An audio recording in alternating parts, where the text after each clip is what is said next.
لا حول ولا قوة إلا بالله العلي العظيم. أعوذ بالله من الشيطان الرجيم. بسم الله الرحمن الرحيم. الحمد لله رب العالمين بارئ الخلائق أجمعين باعث الأنبياء والمرسلين، والصلاة والسلام والتحية والإكرام على البشير النذير السراج المنير سيدنا ونبينا وشفيعنا إن شاء الله أبي القاسم محمد.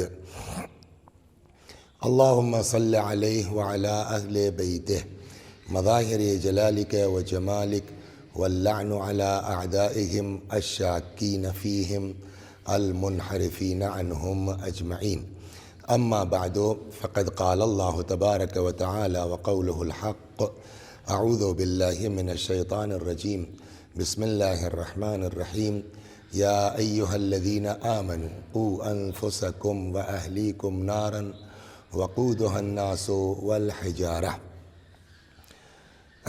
آج ماہ محرم کی 7ویں تاریخ ہے اور اس آیہ کریمہ کی تلاوت پہلی محرم سے کی جا رہی ہے کہ جس میں ارشاد حضرت حق جل وعلا ہوتا ہے کہ اے صاحبان ایمان، بچاؤ اپنے کو اور اپنے اہل و عیال کو جہنم کی اس آگ سے جس کا ایندھن انسان ہیں اور پتھر ہیں۔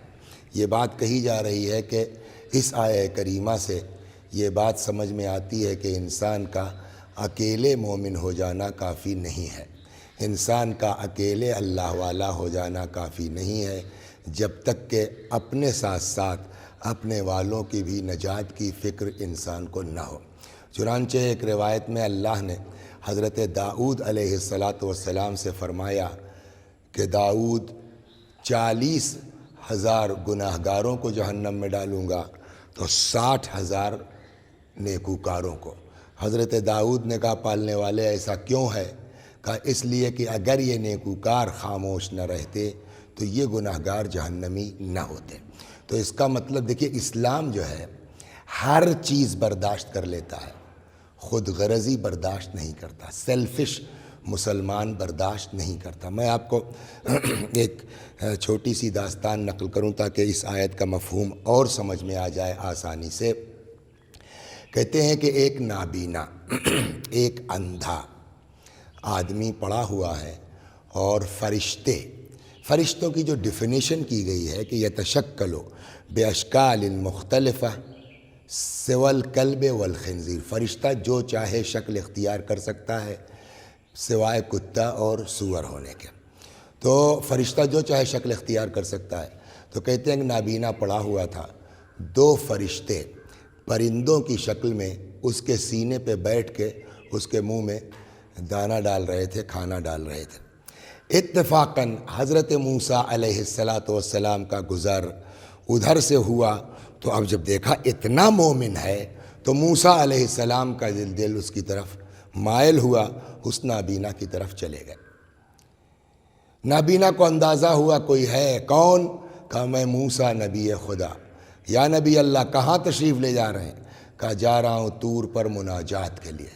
اور یہ بات واضح ہے کہ موسیٰ علیہ السلام کے القاب میں کلیم ہے، کلیم اللہ۔ یہ جب مناجات کرتے تھے تو ان کو خدا کی طرف سے رپلائی آتا تھا، جواب آتا تھا۔ چنانچہ اس بندے خدا نے، اس نابینا نے پوچھا یا نبی اللہ کہاں جا رہے ہیں؟ فرمایا طور پہ جا رہا ہوں اللہ سے مناجات کے لیے۔ تو کہتا یا نبی اللہ ذرا میرے بارے میں بھی پوچھئے گا کہ اب یہ دیکھیے، اگر ہم اور آپ ہوتے اور ہم کو اور آپ کو ایسا چانس مل جاتا تو ہم کیا پوچھواتے خدا سے؟ آخری حد یہ ہے کہ پوچھتے یا نبی اللہ ذرا پوچھئے گا کہ اعمال ہمارے قبول ہیں نہیں ہیں، جنت میں جاؤں گا کہ نہیں جاؤں گا۔ لیکن اس کو اپنے اوپر اتنا اعتبار تھا کہ اس نے موسیٰ علیہ السلام سے یہ نہیں پوچھا کہ جنت میں جاؤں گا کہ نہیں جاؤں گا، بلکہ کہتا ہے یا نبی اللہ ذرا خدا سے پوچھئے گا کہ جنت میں میرا پڑوسی کون ہوگا۔ تو اس کا مطلب اس کو بھی اپنے اوپر اتنا اطمینان تھا۔ اچھا سیدھی سی بات ہے کہ جب آدمی خود دیکھ رہا ہے کہ فرشتے آ کر کے میرے جسم پر جو ہے سینے پہ بیٹھ کے مجھ کو دانہ کھلا رہے ہیں، مجھ کو کھانا کھلا رہے ہیں۔ لیکن ایک بات آپ کو میں رک کے کہہ دوں، کبھی بھی ہم ہوں، آپ ہوں، کوئی بھی انسان ہو، کبھی بھی اپنے عمل کی بنیاد پر ہم کو یہ نہیں یقین کر لینا چاہیے کہ ہم تو بڑے مومن ہیں، ہم تو بڑے متقی ہیں، ہم تو بڑے پرہیزگار ہیں، ہماری تو جنت پکی ہے۔ جناب لقمان اپنے فرزند کو انہوں نے نصیحت فرمائی، فرماتے ہیں بیٹا خف اللہ خیفتن، اللہ سے ایسا ڈرتے رہو کہ لو جئت ببر الثقلین، اگر جن و انس کے برابر نیکی بھی تمہارے نام عمل میں ہو تو ڈرتے رہو کہ خدا تم کو عذاب کر سکتا ہے، اور اگر جن و انس کے برابر گناہ بھی تمہارے نام عمل میں ہو تب بھی ورج اللہ رجاءً، اللہ سے امید لگائے رہو، وہ معاف کر سکتا ہے۔ یعنی اسلام درمیان میں رکھتا ہے، نہ اپنے عمل کی بنیاد پر، گناہ کی بنیاد پر اللہ کی رحمت سے مایوس ہونا چاہیے، نہ اپنے اعمال کی بنیاد پر گھمنڈ کرنا چاہیے۔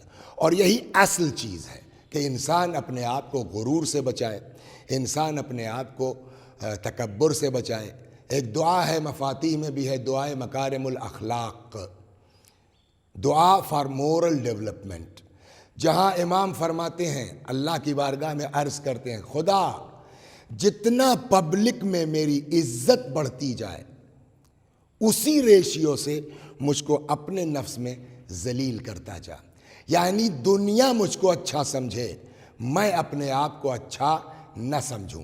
جب تک یہ ہمارے ذہن میں رہے گا تب تک تو ترقی کے راستے ہیں، لیکن جہاں غرور آیا، جہاں گھمنڈ آیا، تو پھر انسان کے اعمال ہبت ہو سکتے ہیں، ضائع ہو سکتے ہیں، برباد ہو سکتے ہیں۔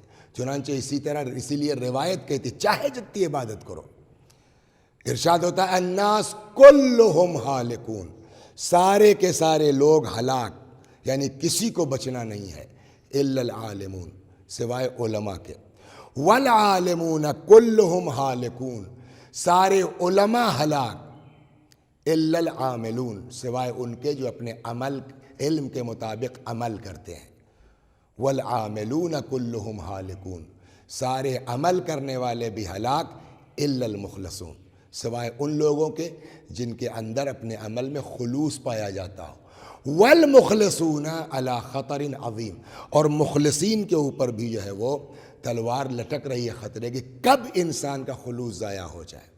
چنانچہ ایک جگہ رسول اللہ صلی اللہ علیہ وآلہ وسلم فرماتے ہیں کہ لو لم تذنبوا، اگر گناہ نہ بھی کرتے تم تو لخشیت علیکم ما ہوا اکبر من ذالک، تو مجھ کو تمہارے لیے ڈر لگا ہوا ہے گناہ سے بڑی چیز کا۔ تعجب ہوا لوگوں کا کہ گناہ سے بڑھ کے کیا ہے؟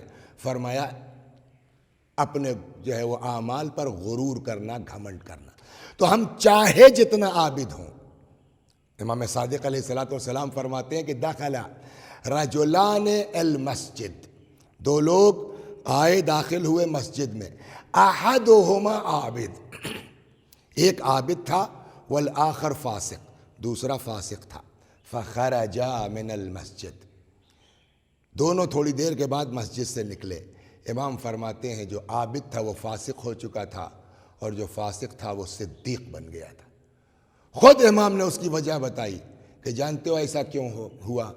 جب تک گناہ گار مسجد میں رہا تب تک اپنے گناہوں پہ شرمندہ، لیکن عابد جتنی دیر مسجد میں رہا مدلن بعبادتہ، اپنے جو ہے عبادت میں غرور، گھمنڈ۔ اب آپ کہیں گے صاحب کیسے 2 منٹ میں آدمی گناہ گار سے صدیق بن سکتا ہے؟ کہ اس کی مثال سامنے موجود ہے کربلا معلیٰ میں۔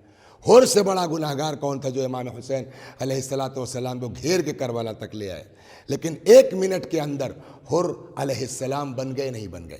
خلاصہ کلام یہ کہ بات زیادہ ادھر ادھر نہ جانے پائے کہ ہم کو اپنے عمل پر بہت مطمئن نہیں ہونا چاہیے کہ ہماری تو نیکیاں یہ ہیں لہٰذا ہم جنت پکی ہے، لہٰذا ہم تو بالکل بہشتی ہیں۔ یہی ہوا اس نابینا کے ساتھ۔ جناب موسیٰ علیہ السلام سے اس نے نہیں کہا کہ جنت ملے گی کہ نہیں ملے گی، مطمئن ہے کہ مجھ کو تو فرشتے کھانا کھلا رہے ہیں، اس لیے جنت تو میری پکی ہی ہے۔ لہٰذا کہتا ہے یا نبی اللہ ذرا خدا سے پوچھئے گا جنت میں میرا پڑوسی کون ہوگا۔ جناب موسیٰ چلے گئے سلام اللہ علیہ، خدا سے دعا مناجات کے بعد پلٹنے لگے، آواز قدرت آئی، موسیٰ میرے بندے نے تم سے کچھ پوچھا ہے؟ ہاں میرے اللہ، اس نے کہا ہے جنت میں میرا پڑوسی کون ہوگا۔ دیکھیے اتنے اطمینان کے بعد، اتنے یقین کے بعد جواب کیا مل رہا ہے اس کو؟ آواز قدرت آئی، موسیٰ اس سے کہہ دو جنت میں جاؤ گے تب نہ پڑوسی کی بات ہوگی۔ موسیٰ علیہ السلام واپس آئے، وہ نابینا موجود ہے۔ خود موسیٰ علیہ السلام کو یہ غیرت آ رہی ہے کہ اس کو کیسے بتاؤں کہ تجھ کو جنت میں نہیں جانا ہے، تو بہشتی نہیں ہے۔ چنانچہ بہرحال پیغامبر ہیں، پیغام تو ان کو پہنچانا ہی ہے۔ لہٰذا حضرت موسیٰ سے جب اس نے پوچھا کیا ہوا یا نبی اللہ، خدا نے کیا فرمایا؟ موسیٰ نے کہا اللہ فرماتا ہے کہ تجھ کو جنت میں جانا ہی نہیں ہے، جنت میں جاؤ گے تب نہ پڑوسی کی بات ہوگی۔ نہ رویا، نہ چیخا، نہ چلایا، نہ فریاد کی۔ کہتا موسیٰ آپ دیکھ رہے ہیں فرشتے مجھ کو کھانا کھلا رہے ہیں۔ کہا بالکل۔ کہا اللہ عادل ہے، کچھ ہوں میں تبھی تو فرشتے مجھ کو کھانا کھلا رہے ہیں، اور اللہ عادل ہے، بلا وجہ کسی کو جہنم میں نہیں ڈالے گا۔ خدا اپنے بندوں پر ظلم نہیں کرتا، کوئی تو خطا میری ہوگی۔ کہا ہاں۔ کہا وہ خطا کیا ہے؟ کہا تم بتاؤ، تم تو فلاں جگہ کے رہنے والے ہو، اس جنگل بیابان میں کیا کر رہے ہو؟ اس نے کہا یا نبی اللہ میری بستی کے لوگ بے دین تھے، میری بستی کے لوگ لامذہب تھے، میں نے سوچا ان کے درمیان رہوں گا اپنا بھی دین ضائع ہوگا، چل کے جنگل بستی بسا لیں، وہاں عبادت کرتے ہیں، دعا کرتے ہیں، اللہ کم سے کم مجھے تو نجات دے دے گا۔ موسیٰ نے کہا یہی بات اللہ کو تیری ناپسند ہوئی ہے کہ تو نے اپنی نجات کی فکر کی اور اس کے دوسرے بندوں کی نجات کی فکر تجھ کو نہیں ہوئی۔ اس نے کہا یا نبی اللہ یہی خطا ہے؟ کہا یہی خطا ہے۔ کہا مجھ کو اپنی غلطی کا احساس ہے، ایک گزارش اور ہے، ایک درخواست اور ہے۔ کیا؟ کہا آپ خدا سے، اس کو تو پتہ ہے نا کتنے لوگ سدھر سکتے تھے اگر میں اپنے وطن میں رہتا، گاؤں میں رہتا، تبلیغ کرتا، ہدایت کرتا، ارشاد کرتا، تو اس کو تو پتہ ہے نا کہ کتنے لوگ سدھر سکتے تھے۔ آپ خدا سے کہیے میرے جسم کو اتنا وسیع و عریض کر دے کہ میں پوری بستی کا عذاب اکیلے چکھنے کو تیار ہوں، مجھ کو اپنی غلطی کا احساس ہے۔ موسیٰ علیہ السلام واپس آئے، فرمایا اب تیری جنت پکی ہے۔ اس نے کہا یا نبی اللہ میں نے تو ابھی کوئی کام نہیں کیا، یہ اچانک کیسے؟ کہ تیری نیت بدل گئی ہے، کل تک تجھ کو صرف اپنی فکر تھی، آج اللہ کے دوسرے بندوں کی بھی فکر ہو گئی ہے، اس لیے اب تیری عبادت بھی قبول ہے، تیری ریاضتیں بھی قبول ہیں۔ اس واقعے سے کیا سمجھ میں آیا؟ اکیلے مومن ہو جانا یہ ہنر نہیں ہے، اکیلے متقی ہو جانا یہ کافی نہیں ہے، جب تک کہ اپنے ساتھ ساتھ انسان اپنے اہل و عیال کی نجات کی فکر نہ کرے۔ یہی بات قرآن کہہ رہا ہے، جو اتنے دن سے آیتیں پیش کی جا رہی ہیں، تلاوت کی جا رہی ہے۔ یا ایھا الذین آمنوا، اے صاحبان ایمان، قوا انفسکم، بچاؤ اپنی جانوں کو، اپنے نفسوں کو، واہلیکم، اکیلے نہیں اپنے اہل و عیال کو بھی، جہنم کے اس آگ سے جس کا ایندھن انسان ہے اور پتھر ہے۔ اب یہاں کے اوپر ہر انسان کی اوقات الگ الگ ہے۔ ہم ہیں مثلا فرض کیجئے میں ہوں، میری ایک بیوی ہے، 2-3 بچے ہیں، ہماری جو ذمہ داری ہماری اولاد تک ہے، بیوی بچوں تک ہے۔ ہم کو کسی مسجد کا پیش نماز بنا دیا گیا تو اب ہماری ذمہ داری ہمارے گھر تک نہیں ہے، اب جتنے لوگ آ رہے ہیں مسجد میں نماز پڑھ رہے ہیں ان تک دین پہنچانا اور ان کو جہنم کی آگ سے بچانا ہماری ذمہ داری ہے۔ ہم کو امام جمعہ بنا دیا گیا، ہماری ذمہ داری بڑھ جائے گی۔ ہم مرجع ہو گئے، اب ہماری ذمہ داری اور بڑھ گئی۔ اسی طریقے سے اللہ نے کسی کو نبی بنا دیا تو جتنے علاقے تک کے لیے وہ نبی مبعوث ہے ان تک دین پہنچانا اس پیغمبر کی ذمہ داری ہے، اس نبی کی ذمہ داری ہے۔ اللہ نے کسی کو رحمت للعالمین بنا دیا تو اب آپ کائنات کے لیے رحمت ہیں، آپ رحمت للعالمین ہیں، تو اب چاہے کوڑے کھائیے، چاہے ساحر کہا جائے، چاہے جادوگر کہا جائے، چاہے دیوانہ کہا جائے، سب برداشت کیجئے، مگر دین بچائیے۔ چنانچہ آپ دیکھیے تاریخ میں خود رسول اللہ صلی اللہ علیہ وآلہ وسلم کی تاریخ ملاحظہ فرمائیے، کیا کچھ اذیتیں رسول اللہ صلی اللہ علیہ وآلہ وسلم کو نہیں پہنچائی گئیں، لیکن ایک بار بھی سرکار رسالت مآب صلی اللہ علیہ وآلہ وسلم نے بد دعا کی؟ ایک کہتے ہیں کہ یہودی ہے، جاتا ہے، راستے میں مکہ اور مدینہ کے درمیان کانٹے دار جھاڑیاں ہیں، جہاں ایسے کانٹے اس میں اندر ہیں کہ اگر چبھ جائے تو ایسا سوزش کرتی ہے کہ جیسے شہد کی مکھی نے ڈس لیا ہو۔ یہ ایسا دشمن انسان تھا رسول اللہ کا کہ جاتا تھا اور جا کر کے وہاں سے کانٹے چن کے لاتا تھا، رسول اللہ کے راستے میں بچھا دیتا تھا۔ کہتے ہیں کہ پیغمبر اکرم نہایت صفائی پسند تھے، خود فرمایا ہے النظافۃ من الایمان، صفائی ایمان کا حصہ ہے، ایمان کا جز ہے۔ یہ جاتا تھا قصاب کے ہاں سے اوجھڑیاں لاتا تھا، بلندی پہ جاتا تھا اور رسول اللہ پر وہ ساری گندگی پھینک دیتا تھا، 1 بار 2 بار 4 بار 6 بار 10 بار، کبھی تو آدمی کو غصہ آئے گا۔ اچھا، نوح بد دعا کریں اللہ قبول کر سکتا ہے، رسول اللہ بد دعا کرتے اللہ قبول نہ کرتا۔ لیکن ایک بار بھی پیغمبر نے اس انسان کے لیے، اس یہودی کے لیے بد دعا نہیں کی۔ کہتے ہیں ایک دن رسول اللہ جو گزرے مسجد کے لیے تو نہ راستے میں کانٹا چبھا، نہ اوپر سے گندگی پھینکی گئی۔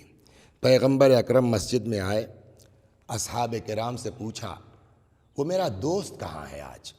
لوگوں نے کہا یا رسول اللہ دوست کہاں؟ دوست کون؟ کہا وہ کانٹے والا، اوجھڑی والا۔ کسی نے بتایا یا رسول اللہ وہ تو بیمار ہے۔ بتایا کیوں نہیں تم لوگوں نے؟ چلو ہم لوگ عیادت کو چلتے ہیں۔ کسی نے کہا کہ یا رسول اللہ اتنا اس نے آپ کو ستایا ہے، اس کے باوجود آپ اس کی عیادت کو جائیں گے؟ پیغمبر نے فرمایا جی میں بھی چلوں گا اور آپ لوگوں کو بھی چلنا ہے۔ لے کے آئے اس کے دروازے کے اوپر، دق الباب کیا، بیوی، وہ تو بیمار ہے بستر پہ پڑا، بیوی آئی۔ کون؟ حضرت نے فرمایا میں محمد ابن عبداللہ رسول خدا۔ وہ بھاگی ہوئی اپنے شوہر کے پاس آئی، جی سنتے ہو محمد آئے ہیں، مسلمانوں کے رسول آئے ہیں، تمہاری عیادت کو آئے ہیں اور الٹے معافیاں مانگ رہے ہیں کہ ہم کو دیر سے اطلاع ملی، معذرت کر رہے ہیں، کیا کہتے ہو دروازہ کھول دوں؟ اب انسان یہ بے چین ہو گیا، دروازہ کھولتے ہیں، ان کو بلاتے ہیں، اتنا ستایا ہے، اس کریم آدمی کا سامنا کیسے کریں گے؟ دیکھیے اگر کسی کو بے عزت کرنا ہے تو آپ کسی کو گالی دے کر کے بے عزت نہیں کر سکتے، کسی کو برا بھلا کہہ کے بے عزت نہیں کر سکتے۔ جب تک انسان خود اپنے نفس میں اپنے آپ کو ذلیل نہ سمجھے بے عزتی نہیں محسوس ہوتی۔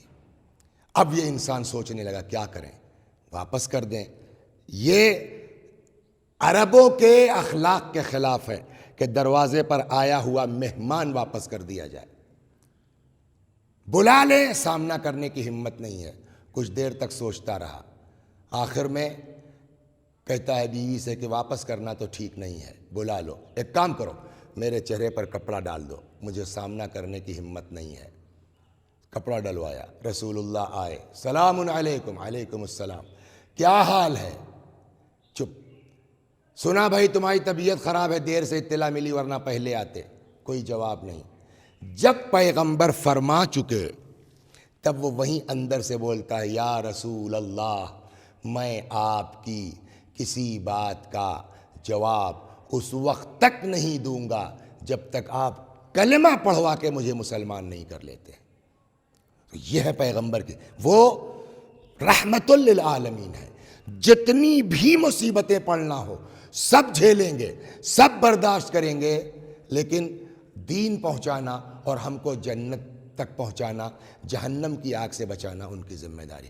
اب رسول اللہ اس دنیا سے چلے گئے تو جو رسول اللہ کی جگہ پر آئے گا اس کی بھی وہی ذمہ داری ہے جو رسول اللہ کی ہے۔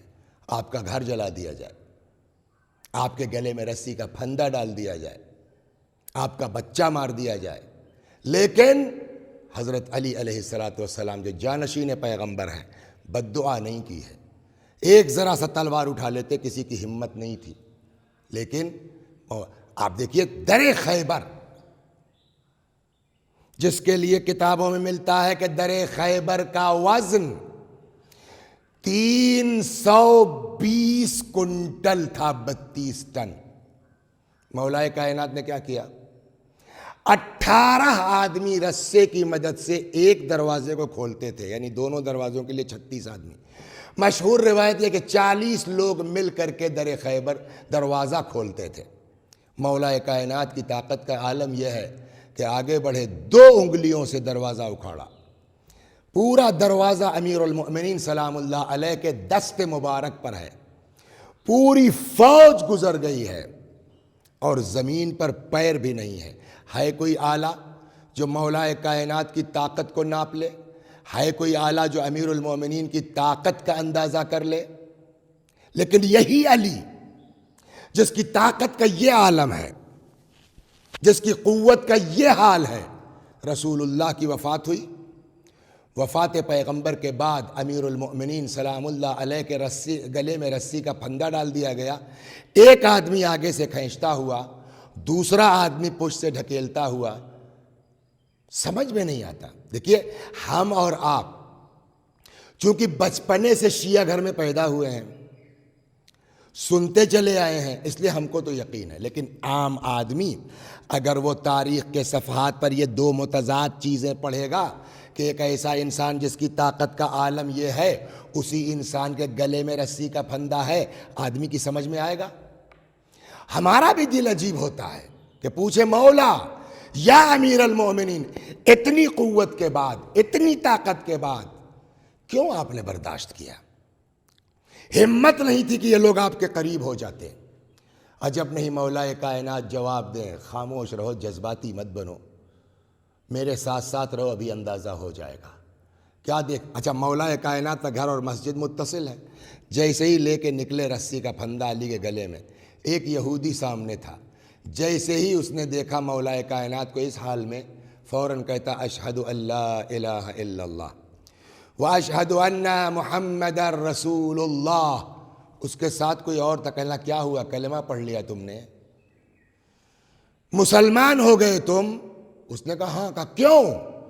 اب اس کا جواب سنیے، کہتا میں خیبر کا یہودی ہوں، میری انہی آنکھوں نے دیکھا ہے اس انسان کو در خیبر اکھاڑتے ہوئے، میری انہی آنکھوں نے دیکھا ہے کہ اس انسان کے ہاتھ کے اوپر در خیبر ہے، پوری فوج جو ہے وہ ان کے ہاتھوں پر سے گزر گئی ہے، آج وہی آنکھ دیکھ رہی ہے کہ اس انسان کے گلے میں رسی کا پھندا ہے۔ میں نے بہت غور کیا کہ کہاں وہ طاقت اور کہاں یہ صبر، بہت غور کیا، ایک ہی بات سمجھ میں آتی ہے کہ یہ واقعاً اللہ کے نمائندے ہیں۔ جب خدا چاہتا ہے اظہار طاقت کرتے ہیں، جب خدا چاہتا ہے مظاہرہ صبر کرتے ہیں، اور جب اس بات کا اندازہ ہو گیا تو میں نے کلمہ پڑھ لیا۔ اس کا مطلب یہ ہوا، اب جب نہیں، عجب نہیں مولا کائنات مسکرا کے آواز دیں، سمجھ میں آیا کیوں میں نے جو ہے وہ رسی کا پھندا گلے میں ڈلوایا؟ اگر ایک آدمی بھی میرے اس عمل سے ہدایت پا سکتا ہے، کلمہ پڑھ سکتا ہے، جنتی ہو سکتا ہے، تو تم کو جنت میں پہنچانے کے لیے میں اپنے گلے میں رسی کا پھندا ڈلوانے کو تیار ہوں۔ یہی چیز ہے جو قرآن کہہ رہا ہے، جو روز آیت کی تلاوت کی جا رہی ہے، یا ایھا الذین آمنوا قوا انفسکم واہلیکم، اے صاحبان ایمان بچاؤ اپنے کو اور اپنے اہل و عیال کو جہنم کی اس آگ سے جس کا ایندھن انسان ہے اور پتھر ہیں۔ تو ہر انسان کی اوقات، اب اسی لیے آپ دیکھیے، ہم اور آپ 2 بچوں کے باپ ہیں، لیکن رسول اللہ امیر المؤمنین پوری امت کے باپ ہیں۔ یہی وجہ ہے کہ پیغمبر نے ارشاد فرمایا، حدیث ہے رسول کہ انا وعلی ابوا هذه الامہ، ہم اور علی اس امت کے باپ ہیں۔ تو ہماری ذمہ داری ہمارے بچوں تک ہے، لیکن رسول اللہ امت کے باپ ہیں، امیر المؤمنین امت کے باپ ہیں۔ اگر ایک یہودی بھی نجات پا سکتا ہے تو اس کی خاطر امیر المؤمنین گلے میں رسی کا پھندا ڈلوا لیں گے۔ اب علی اس دنیا سے چلے گئے تو کیا امت یتیم ہو گئی؟ کیا اب کوئی امت کا باپ نہیں ہے؟ جواب، جو امام وقت ہے وہ اپنے زمانے میں امت کا باپ ہے۔ اسی لیے آپ جب یتیم پروری کی باتیں پڑھیں گے، اس طرح کی روایتوں میں جائیں گے تو وہاں ایک روایت آپ کو اس عنوان کی ملے گی کہ یتیم جس کا باپ مر گیا ہو، یتیم پروری یہ ہے، اس کے سر پہ جو ہاتھ پھیر دے گا اس کا ثواب یہ ہے۔ وہیں ملتا ہے کہ وَأَشَدُّ مِنْ هَذَا الْيَتِيمِ يَتِيمٌ انقطع عن امامہ، اور اس یتیمی سے جہاں جس کا باپ مر گیا ہو، اس سے بڑی یتیمی یہ ہے کہ انسان انقطع عن امامہ، اپنے امام سے جدا ہو گیا ہو، اپنے امام سے منقطع ہو گیا ہو۔ تو امام امت کا باپ ہے۔ ہماری ذمہ داری اپنے بال بچوں تک ہے، لیکن رسول اللہ پوری امت کے باپ ہے، امیر المؤمنین پوری امت کے باپ ہے۔ جبھی تو پیغمبر نے کہا تھا جو ابھی حدیث سنائی، انا وعلی ابوا ہذہ الامہ، ہم اور علی اس امت کے باپ ہیں۔ اب مولا کائنات بھی اس دنیا سے چلے گئے تو کیا امت بغیر باپ کے ہے؟ کیا امت یتیم ہو گئی ہے؟ جواب، جو امام وقت ہے وہ امت کا باپ ہے۔ اب علی کے بعد حسن امت کے باپ ہیں، حسن کے بعد حسین امت کے باپ ہیں، حسین کے بعد امام سجاد علیہ السلام امت کے باپ ہیں۔ اور جب یہ امت کے باپ ہیں تو قو انفسکم و اہلیکم، بچاؤ اپنے کو اور اپنے اہل و عیال کو۔ ان کی ساری فکر یہ ہوگی کہ کچھ ہو جائے امت کو نجات پہنچائے۔ ایک دو چھوٹے چھوٹے واقعات سناتا ہوں اور زحمت آپ کی تمام کرتا ہوں۔ اس انداز سے اگر آپ اہل بیت علیہم الصلاۃ والسلام کی داستانیں پڑھیے گا تو ہر امام کے اندر آپ کو یہ جذبہ ملے گا کہ ہم پر کیا مصیبت پڑتی ہے، اس سے بحث نہیں ہے، تم کسی صورت سے نجات پا جاؤ۔ چنانچہ امام حسن عسکری علیہ الصلاۃ والسلام کے لیے روایت میں ہے کہ مسجد میں ہے، کچھ چاہنے والے ہیں، اصحاب ہیں، اتنے میں کوئی شخص آتا ہے اور آ کر کے جو کچھ منہ میں آیا اس نے امام عسکری علیہ السلام کو کہنا شروع کیا۔ ظاہر سی بات ہے کہ اصحاب کو جلال آئے گا، اصحاب کو غصہ ہے، جس کے اندر بھی عشق امام ہے اس کو تکلیف ہوگی۔ تو اصحاب نے کچھ چاہا، امام نے کہا خاموش، اپنی جگہ بیٹھیے، کوئی نہ بولے گا۔ وہ آدمی وقت، اچھا یہ ایک فطرت ہے، اگر کوئی آپ کو کچھ کہہ رہا ہے، برا بھلا کہہ رہا ہے، گالم گلوچ کہہ رہا ہے، تو کتنی دیر کہے گا؟ چپ رہیے، آخر تو تھک جائے گا۔ نتیجہ وہی، وہ تھک کے چلا گیا۔ وہ اتفاق سے فارمر تھا، کسان تھا، کھیتی کرتا تھا۔ دوسرے دن امام عسکری علیہ السلام اس کے کھیت تک پہنچ گئے۔ اب وہ دور ہی سے چیخا، ارے میرا کھیت ضائع مت کرو۔ امام پہنچے، سلام علیکم، جواب دیا علیکم السلام، کیا کر رہے ہو؟ کہا دیکھ نہیں رہے ہیں۔ اچھا خیر بتاؤ کتنا پیدا ہو جائے گا؟ تو دشمن ہے نا، اس لیے جواب بھی اسی، میں کوئی خدا ہوں، میں کوئی اللہ ہوں، مجھے کیا پتا کتنا ہو جائے گا؟ امام نے کہا بھائی جب کوئی آدمی کوئی کام کرتا ہے تو اس کو ایک توقع ہوتی ہے، امید کیا ہے تم کو، توقع کیا ہے تم کو کہ کتنا مل جائے گا؟ اس نے کہا صاحب میرے خیال میں 1000 کی آمدنی ہو جانا چاہیے۔ امام تھیلی رکھ کے لے گئے تھے، حضرت نے جیب سے نکالا، کہا یہ تمہارا، بقیہ جو اللہ دے گا وہ تمہارا۔ امام دے کے چلے آئے۔ اب وہ آدمی سوچنے لگا کہ ان کو کیسے پتا کہ میں اتنا کہوں گا؟ یہ تو گھر سے تھیلی میں پیسے رکھ کے لائے تھے اور اتنے ہی رکھ کے لائے تھے جتنا میں نے کہا۔ اب یہ آدمی وہیں سے پلٹ گیا، کہیں ہم ہی تو نہیں غلط ہیں، یہ واقعاً امام ہیں اور ہم دشمنی کر رہے ہیں۔ وہیں سے دماغ پلٹ گیا۔ دوسرے دن آیا، وہی مسجد ہے، مسجد کے دروازے پہ کھڑا ہوا، آ کے قرآن کی آیت پڑھتا ہے، واللہ اعلم حیث یجعل رسالتہ، خدا خوب جانتا ہے کہ اپنی رسالت کس خاندان، واللہ اعلم حیث یجعل رسالتہ، خدا خوب جانتا ہے اپنی رسالت کس گھرانے میں رکھے، کس خاندان میں رکھے۔ امام حسن عسکری علیہ السلام مسکرائے، مسکرا کے دیکھا اصحاب کی طرف، فرمایا یہ بہتر ہے یا کل تم لوگ اس کو سزا دے دیتے؟ وہ بہتر تھا۔ امام حسین علیہ السلام آدمی سوچ سکتا ہے، جیسا کہ اس شروع میں محرم میں ہور کے مصائب سن چکے ہیں آپ، میں بھی پڑھ چکا ہوں، لیکن آپ اس عنوان سے اگر غور کیجئے کہ کیوں پانی پلایا امام حسین علیہ السلام نے، کیا ضرورت تھی ایسے لوگوں کو پانی پلانے کی؟ صرف گھیر کر کے چھوڑ دیتے، 10-20 مائل جاتے جاتے پورا لشکر ہور تباہ ہو جاتا، مر جاتا، پیاس کی شدت سے ختم ہو جاتا، لیکن امام نے سب کو پانی پلوایا نہیں پلوایا؟ کیوں؟ اور جب پانی پلوا چکے تو یہی جو ہے وہ سردار لشکر ہے جو کہتا ادھر نہیں ادھر چلیے آپ ہماری مرضی کے مطابق، دل چاہتا عرض کروں مولا کیوں کیا ایسا آپ نے؟ دیکھیے ہمارے پاس عقل کم ہے، ہمارے پاس بھیجا کم ہے، ہم اہل بیت کی باتوں کو سمجھ ہی نہیں پاتے ہیں۔ مولا کیوں آپ نے اس کو پانی پلایا؟ دیکھا آپ نے ایسے لوگوں کو ابھی آپ نے پانی پلایا اور آپ ہی کے خلاف ہو گیا؟ عجب نہیں، امام حسین علیہ السلام مسکرا کے جواب دیں، تم نہیں سمجھ رہے ہو، دیکھتے رہو۔ اور اب جب یہ واقعہ قافلہ کربلا پہنچا ہے، یہی سردار ہے اور شب عاشور آ گئی ہے، پوری رات ٹہل رہا ہے، کسی نے جو ہے وہ بھاپ لیا اس کی کیفیت کو، کہتا ہے ہور اگر کوئی پوچھتا کہ سب سے بہادر انسان اس پوری فوج میں کون ہے تو میں تیرا نام لیتا، یہ کیا ہو گیا تجھ کو؟ ہور نے کہا کہ میں اپنے کو جنت اور جہنم کے درمیان دیکھ رہا ہوں، اور یہاں تک کہ ہوتے ہوتے صبح ہوتے ہوتے یزیدی فوج سے نکل کے آ گیا امام حسین کی بارگاہ میں، اور آگے کہتا حلی توبہ یبن رسول اللہ، اے فرزند رسول کیا میرے لیے بھی توبہ کی گنجائش ہے؟ اب یہی وہ منزل ہے۔ عجب نہیں امام مسکرا کے پوچھیں ہاں بتاؤ کیا اعتراض تھا تم کو؟ میں نے کہا مولا کیوں پانی پلایا آپ نے؟ کہا کتنے لوگ تھے یزید کی فوج میں؟ 1000۔ ہور کے لشکر میں کتنے لوگ تھے؟ 1000۔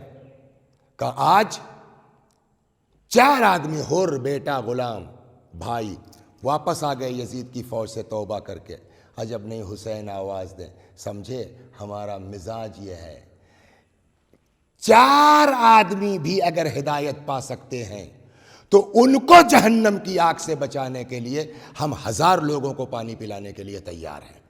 یہ دین کہہ رہا ہے، یہی قرآن سمجھا رہا ہے، یا ایھا الذین آمنوا قوا انفسکم واہلیکم نارا، اے صاحبان ایمان بچاؤ اپنے کو اور اپنے اہل و عیال کو جہنم کی اس آگ سے جس کا ایندھن انسان ہے اور پتھر ہیں۔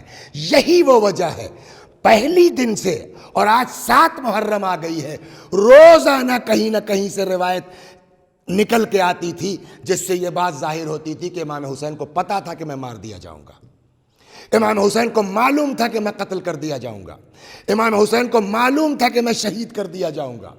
اس کے باوجود امام حسین علیہ السلام نے یزید کی بیعت سے انکار کیا، مدینہ چھوڑا، مکہ چھوڑا، کربلا میں آئے، 3 دن کی پیاس کی شدت کے ساتھ شہید کر دیے گئے۔ یہ سب معلوم تھا، اور یہی نہیں، یہ بھی معلوم تھا کہ میرے بعد میرے گھر کے لوگ اسیر کیے جائیں گے۔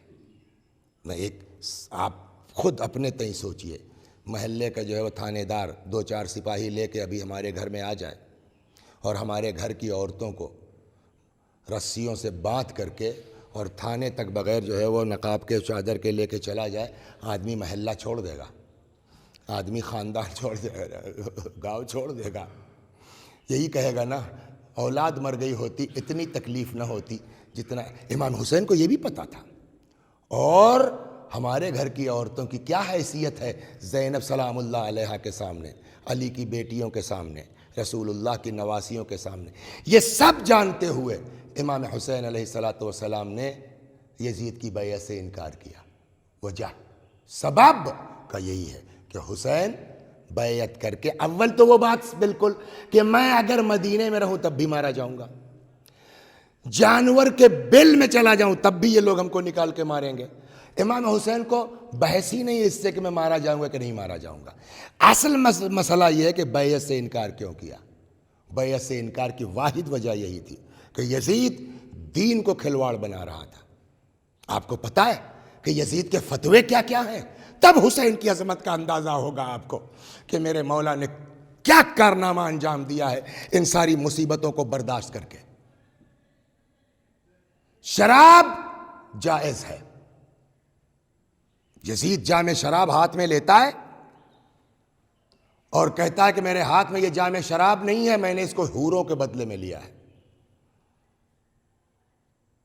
شعر کہتا ہے ما قال ربک ویل للذی شرب بل قال ویل للمصلین. قرآن مجید کو جب آپ پڑھیے گا تو شراب کی بھی آیت ملے گی آپ کو اور نماز کی بھی آیت ملے گی. نماز کے لیے ارشاد ہوتا ہے فویل للمصلین، ویل ان لوگوں کے اوپر، ان نمازیوں کے اوپر کہ ہم عن صلاتہم ساہون، جو اپنی نماز میں غفلت برتتے ہیں.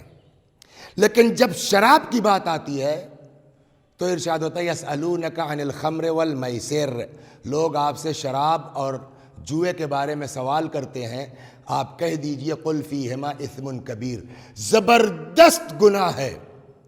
تو شراب کے لیے قرآن نے گناہ کا لفظ استعمال کیا، لفظ ویل استعمال نہیں کیا. لیکن نماز کی بات جب آتی ہے تو قرآن نے کہا ویل للمصلین الذین هم عن صلاتہم ساہون، ویل ان لوگوں کے لیے جو نماز میں غفلت برتتے ہیں. لیکن اگر اس آیت کو آدھا پڑھا جائے تو فویل للمصلین، ویل نماز پڑھنے والوں کے لیے. یزید نے یہ بدماشی کی، دونوں آیتوں کو اکٹھا کر کے شعر کہتا ہے ما قال ربک ویل للذی شرب، نہیں کہا ہے تمہارے رب نے لفظ ویل ان لوگوں کے لیے جو شراب پیتے ہیں، بل قال ویل للمصلین، ہاں ان لوگوں کے لیے ویل ضرور کہا ہے جو نماز پڑھتے ہیں. یزید کے اس شعر کا کیا مطلب ہوا؟ یعنی شراب پینے میں کوئی حرج نہیں ہے. نماز، خبردار نماز سے قریب مت جانا، نماز کو قرآن منع کرتا ہے. تو یزید وہ ہے جس نے نماز کا انکار کیا، جس نے شراب کو جائز قرار دیا. شراب کو جام میں پلٹیے تو جھاگ اور بلبلے اٹھتے ہیں. یزید جام شراب ہاتھ میں لیتا ہے، کہتا ہے یہ میرے ہاتھ میں جام شراب نہیں ہے اور اس میں یہ جھاگ اور بلبلے نہیں ہیں، بلکہ ایسا لگتا ہے حاجی ہیں خانہ خدا کا طواف کر رہے ہیں. تو اب سمجھ میں آیا آپ کو، بہت تفصیل میں نہیں جاؤں گا، اچھا خاصا وقت ہو چکا ہے. سمجھ میں آیا آپ کے؟ یزید وہ کہ جس کے ہاں سوتیلی ماں سے نکاح جائز ہے، یزید وہ جس کے نزدیک شراب جائز ہے، یزید وہ جس کے نزدیک نماز نہیں پڑھنا چاہیے، جس نے کعبے کا مذاق اڑایا، جس نے حوروں کا مذاق اڑایا. اور اب یہ یزید تخت حکومت اور خلافت پر بیٹھ کے پیغمبر کے فرزند سے کہہ رہا ہے ہمارے ہاتھ بیعت کیجئے. اگر امام حسین، بیعت کا کیا مطلب ہوا؟ یعنی ہم تجھ کو حاکم تسلیم کرتے ہیں، میں تجھ کو خلیفہ تسلیم کرتا ہوں، اور اب جب امام حسین تسلیم کر لیں تو جو کچھ یزید کہہ رہا ہے خاموش رہ رہے ہیں. نتیجہ کیا ہوگا؟ اسلام میں شراب جائز ہو جائے گی. نتیجہ کیا ہوگا؟ اسلام میں سوتیلی ماں کے ساتھ شادی جائز ہو جائے گی. اور یزید، دیکھیے آدمی سوال کر لیتا ہے کہ امام حسین کو انکار کیوں تھا، انکار کیوں تھا، انکار. سوال یہ ہے کہ یزید کو ساری دنیا بیعت کر چکی تھی یزید کی، ایک امام حسینی نے تو نہیں کیا تھا. کیا زبردستی ہے کہ حسین بھی ضرور کر لیں. یہ اندر کہیں نہ کہیں یزید کو یہ کسک تھی کہ آج تو لوگ مان لے رہے ہیں چھوٹی موٹی جو چیزیں ہیں، لیکن جب نماز کے خلاف بولیں گے، شراب کو جائز کہے گا تو پبلک کھڑی ہو سکتی ہے، ہنگامہ ہو سکتا ہے، انقلاب آ سکتا ہے. اب یزید اس چکر میں ہے کہ کوئی ایسا مضبوط ہاتھ مل جاتا جس کے گھر سے دین چلا ہو، جس کے گھر سے مذہب چلا ہو، جس کے گھر سے شریعت چلی ہو.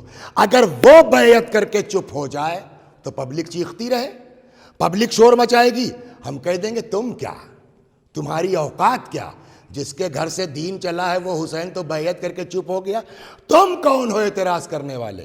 تو اس پوری بیعت کا مقصد، یزید کے مطالبے کا مقصد دین اہل بیت کو مٹانا تھا. اب انصاف سے بتائیے، جو امت کا باپ ہے، جس کی ذمہ داری ہے امت کو جنت تک پہنچانا، نجات پہنچانا، جہنم کی آگ سے بچانا، وہ جوان بیٹے کو دیکھتے، وہ جوان بھائی کو دیکھتے، وہ عورتوں کے اسیر ہونے کو دیکھتے. امام حسین نے جواب دیا سب برداشت ہے مگر یزید کے ہاتھوں دین کا کھلواڑ ہوتے نہیں دیکھ سکتا ہوں. نتیجہ یہی سبب ہے قو انفسکم و اہلیکم نارا.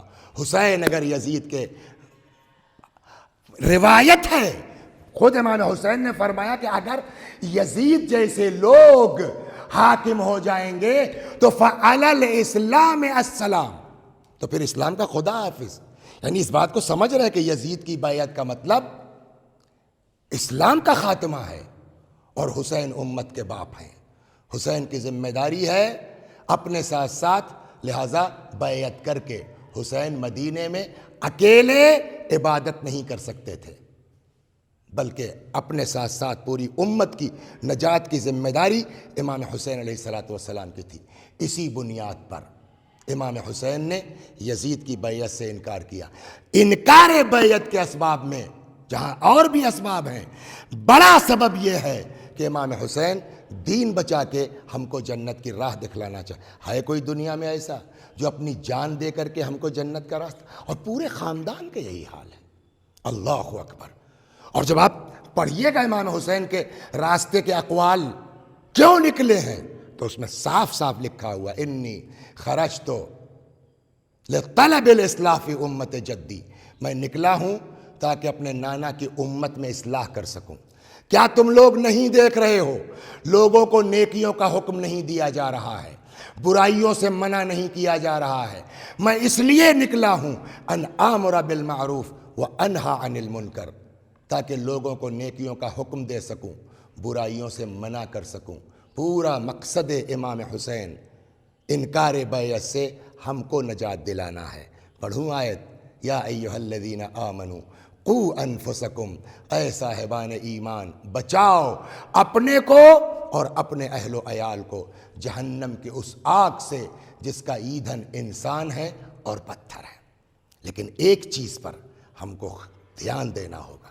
آج 7ویں محرم ہے، ماشاء اللہ عزاداری چل رہی ہے، آن لائن ہی صحیح، ٹی وی کے ذریعے صحیح.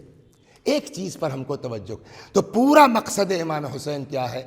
ہم سدھر جائیں، ہم صحیح ہو جائیں. ایک ماسٹر صاحب تھے، مثلا یہ مثال کہتے، ایک ماسٹر صاحب تھے، اکثر آتے تھے ملنے کے لیے.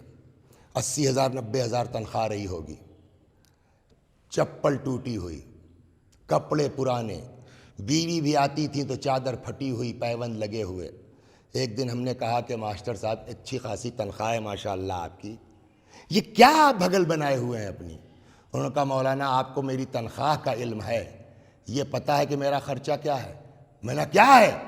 کہا ایک لڑکا وہاں علی گڑھ میں MBBS کر رہا ہے، آدھی تنخواہ تو اس کو دے دیتا ہوں. ایک لڑکا اور کچھ پڑھائی کر رہا ہے، اچھی خاصی 10-5 ہزار مشکل سے بچتے ہیں. تو میں نے کیوں ایسا کر رہے ہیں؟ جواب کیا ہے اس باپ کا؟ تاکہ میرا بیٹا ڈاکٹر بن جائے، تاکہ میرا بیٹا انجینئر بن جائے. اس لیے آدمی آدھا پیٹ کھاتا ہے، ابلے ہوئے چاول کھاتا ہے، ٹوٹی چپل پہنتا ہے.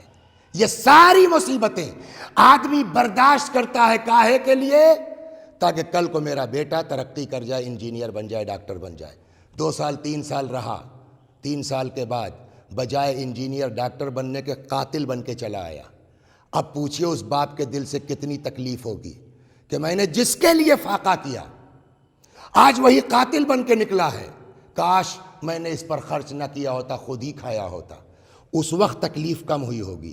آج اولاد کی نالائقی دیکھ کے تکلیف زیادہ ہوگی کہ نہیں ہوگی؟ اس کے برخلاف بیٹا ڈاکٹر ہو گیا، MBBS MD MS ہو گیا.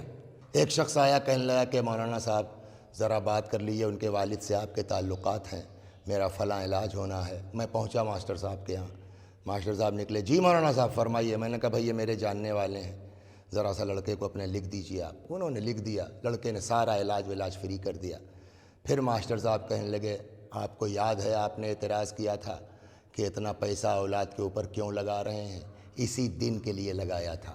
اس وقت جب ابلے ہوئے چاول کھا رہا تھا تو تکلیف تو تھی، لیکن آج بچے کی ترقی دیکھ کر کے سارا غم دور ہو گیا ہے. بس اسی طرح آپ سوچئے جناب زینب سے متعلق، امام حسین سے متعلق انہوں نے اتنی ساری قربانی کیوں دی؟ تاکہ ہم مومن ہو جائیں، تاکہ ہم بہشتی ہو جائیں. اگر آج ہمارے نوجوان مسجدوں میں ہیں، امام حسین کو کتنی خوشی ہوگی، جس مقصد کے تحت ہم نے قربانی دی تھی مقصد پورا ہو گیا۔ آج اگر ہماری مائیں اور بہنیں مقنع و چادر میں نکلتی ہیں، جناب زینب کو کتنی خوشی ہوگی کہ جس مقصد کے تحت ہم بازاروں سے گزرے ہمارا مقصد پورا ہو گیا ہے۔ لیکن اگر خدا نخواستہ ہم بے دین ہو جائیں، ہم لا مذہب ہو جائیں، ہمارے گھر کی عورتیں بے مقنع و چادر پھرنے لگیں، تو کل کو امام حسین کو، حضرت زینب کو کم تکلیف ہوئی تھی اس لیے کہ ایک امید تھی، لیکن آج ہماری بے دینی کو دیکھ کر کے اور بھی تکلیف ہو سکتی ہے۔ آئیے 7ویں محرم ہے، مل کے دعا کریں خدا ہم سب کو توفیق عطا فرما کہ ہم مقصد حسین کو پورا کر سکیں، مقصد حضرت زینب علیہ السلام کو پورا کر سکیں۔ اس لیے کہ اہل بیت کا شروع سے لے کر کے، اول سے لے کر کے اور آخر تک سب کا مزاج یہ ہے، وہ گالیاں کھا کے ہم کو جنت تک پہنچانا چاہتے ہیں۔ وہ مشہور داستان امام حسن علیہ السلام کی تو سن ہی رکھی ہے آپ نے۔ شام سے آتا ہے آدمی، جو منہ میں آیا بکتا گیا، گالیاں دیتا گیا، اور امام ہے خاموش ہے۔ یہ مزاج ہے اہل بیت کا، امام ہے خاموش ہے۔ جب بک چکا، بک کے تھک چکا، امام نے فرمایا بھائی بھوکے ہو، مقروض ہو، سواری نہیں ہے، سارا انتظام کر دیں گے۔ میں کہوں گا مولا وہ آپ کو گالیاں دے رہا، برا بھلا کر، آپ کہہ رہے کھانا کھا لو، آپ کہہ رہے سواری لے لو، آپ کہہ رہے مکان لے لو، آپ کہہ رہے میں قرضہ ادا تمہارا کر دوں گا، کیوں؟ عجب نہیں امام حسن کہیں دیکھتے رہو۔ اور اچانک دیکھا وہی شامی جو برا بھلا کہہ رہا تھا، کہتا اے حسن جب شام سے چلا تھا اگر کوئی پوچھتا سب سے بڑا دشمن کون، آپ کا اور آپ کے باپ علی کا نام لیتا، اور اگر اب کوئی پوچھے سب سے بڑا دوست کون تو آپ کا اور آپ کے باپ علی کا نام لوں گا۔ سمجھ میں آیا یہ اہل بیت کیا ہیں؟ یہ وہ لوگ ہیں جو گالی کھا کے ہم کو جنت تک پہنچانا چاہتے ہیں۔ بس مجلس تمام ہو گئی، دین یہی کہہ رہا ہے، قرآن یہی کہہ رہا ہے، یا ایھا الذین آمنوا، اے صاحبان ایمان، قوا انفسکم، بچاؤ اپنے جانوں کو، واہلیکم، اور اپنے اہل و عیال کو، جہنم کی اس آگ سے جس کا ایندھن انسان ہے اور پتھر ہے۔ عموماً ہمارے یہاں 7 محرم کو یتیم امام حسن حضرت قاسم ابن الحسن کا تذکرہ ہوتا ہے۔ امام حسن علیہ السلام اگرچہ کربلا میں نہیں تھے، لیکن اس وقت بھی امام کی نگاہ میں کربلا تھی۔ جس وقت امام حسن علیہ السلام کو زہر دیا گیا ہے اور حضرت کے جگر کے ٹکڑے جو ہے وہ قے میں گرنے لگے ہیں، امام حسین آئے، بھائی کو دیکھ کر کے امام حسین نے رونا شروع کیا۔ جیسے ہی رونا شروع کیا، امام حسن اپنا درد و غم بھول کے پوچھتے ہیں بھیا حسین کیا بات ہے، کیوں رو رہے ہو؟ فرمایا آپ کو اس حال میں دیکھ کے روئیں گے نہیں؟ امام حسن نے فرمایا ولیکن لا یومک یومک یا ابا عبداللہ، مگر اے حسین تمہارے غم سے بڑا کوئی غم نہیں ہے، تمہاری کربلا سے بڑھ کے کوئی۔ تو جو انسان اس وقت کربلا ان کے ذہن میں ہے تو کیا وہ کربلا کا انتظام نہیں کریں گے؟ یہی وجہ ہے کہ آخر وقت میں اپنے فرزند کو بلایا، امام حسن علیہ السلام نے قاسم کو بلایا، بازو پر ایک تعویذ باندھی، کہا بیٹا جب سارے زمانے کا دکھ، سارے زمانے کا غم تمہارے اوپر آ جائے تو اس تعویذ کو پڑھ لینا۔ امام حسن علیہ السلام شہید ہو گئے۔ ایک وقت وہ آیا جب قافلہ کربلا پہنچا اور اب عاشور کا دن آ گیا، ایک ایک کر کے لوگ میدان میں جانے لگے کہ قاسم نے آ کے کہا چچا مجھ کو بھی اجازت دے دیجئے، تم میرے بھائی کی نشانی ہو، تم میرے بھائی کے یتیم ہو، میں تم کو کیسے اجازت دے دوں؟ اللہ اکبر، بار بار آتے ہیں، امام حسین منع کر دیتے ہیں، آخر میں آئے اپنے مخصوص خیمے میں، سر زانوؤں میں ڈال کے رونا شروع کیا۔ قاسم دیکھا تو چچا نے تم کو اجازت نہیں دی، اپنا خون شہیدوں کے خون میں تم شامل نہیں کر سکتے ہو۔ اتنے میں ماں آ گئی، کیا بات ہے بیٹا؟ فرمایا مادر گرامی چچا اجازت نہیں دیتے ہیں۔ ماں کو یاد آیا، کہا بیٹا یاد ہے تمہارے بابا نے تمہارے بازو پہ تعویذ باندھا تھا اور کہا تھا جب ساری دنیا کا غم تمہارے سر پر اکٹھا ہو جائے تو اس تعویذ کو کھول لینا۔ اب اس سے بڑھ کر کے اور غم اور مصیبت کیا ہو سکتی ہے کہ امام وقت کی نصرت کی اجازت نہ مل رہی ہو۔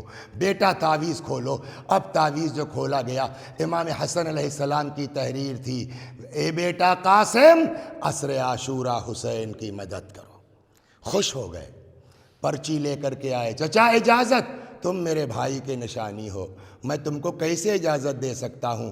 فرمایا لیکن بابا کہہ رہے ہیں جاؤ۔ کہاں؟ وہ پرچہ دکھلایا۔ ایک زمانے کے بعد جو بھائی نے بھائی کی تحریر دیکھی، کہتے ہیں قاسم کو کلیجے سے لگایا، لپٹا کے روئے۔ بہرحال جیسے بھی ہوا، کل 13 سال کی عمر ہے حضرت قاسم کی۔ عجب شجاعت ہے، عجب بہادری ہے، کل 13 سال کی عمر ہے حضرت قاسم کی۔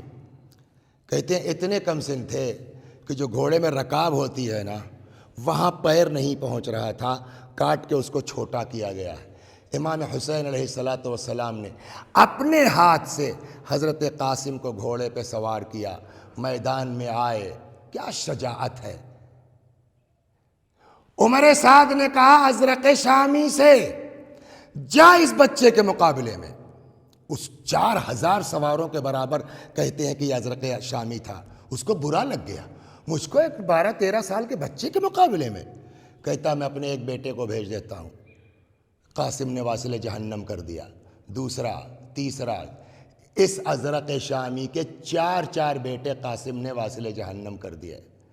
اب سوچ سکتے ہیں آپ کہ اس کا غصہ کس منزل پر ہوگا۔ اب خود نکلا، کہتا اگر میں نے اس جوان کا داغ اس کی ماں کے سینے پہ نہیں رکھا تو میرا نام بھی ازرق نہیں ہے۔ اللہ اکبر۔ آیا، قاسم کے سامنے آیا، لیکن واہر جو ہے وہ طاقت، واہر فن اور واہر ہنر۔ روایت کہتی ہے قاسم نے ایک ایسی تلوار چلائی، بیچ سے 2 حصے میں ازرق تقسیم ہو گیا۔